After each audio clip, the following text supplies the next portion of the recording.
Good evening.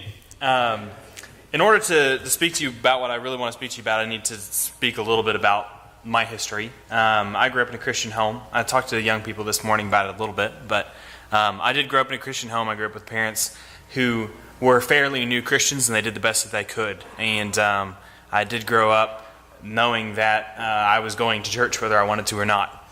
And thankfully, most of the time I wanted to, but there were definitely times that I didn't. And there were times in which the Lord really had to wrangle me back in.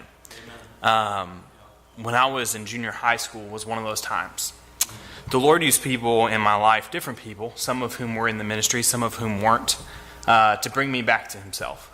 And when I was a freshman in high school, the Lord used a man by the name of Ed Davis. We had just moved to the state of Tennessee. I didn't really know a whole lot of anybody, really. And I had met one young man by the name of Will Trout. Some of the people that are here know him. And if you've ever met someone like this, you'll know what I'm talking about. But he's one of the craziest people that you've ever met in your life. But he's magnetic, and everybody loves him. He gets away with things that nobody else can get away with because of just the way that he is, and he was just crazy, and almost uncontrollably crazy.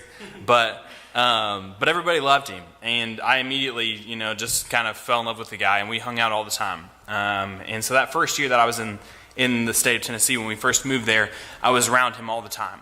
And this man by the name of Ed Davis was not in the ministry. He was not a pastor. He was not a deacon. He was just a man in our church. He was a man who had the ability to play the piano. And he had played the piano for some pretty well-known people, different quartet groups, barbershop quartets and things, all over the country when he was a young man. And he was, when I met him, in his mid-70s, an older man. And he knew Will Trout. He knew of him, and Will Trout had a fantastic bass voice. And so he got the idea that he would form a quartet. And so he got Will Trout, and he got Will Trout's brother, and he got one other guy, and he got me. And decided that he was going to form this quartet group. And it was a very malleable point in my life.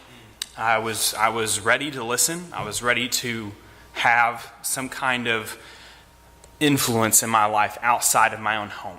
Someone who could influence me and point me in the right direction.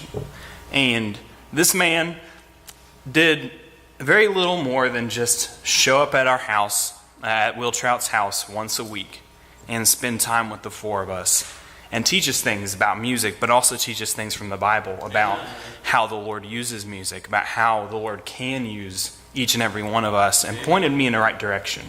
And it wasn't long after that I surrendered to preach. It wasn't long after that I surrendered to go to the mission field. And I honestly have to credit it to that man. Men like Ed Davis are 1 in a million. They're 1 in a million. And it's not that he did anything special. All he did was he used his talent for the Lord. Amen.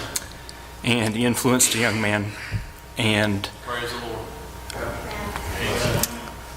Will continue to influence me for the rest of my life. Praise God.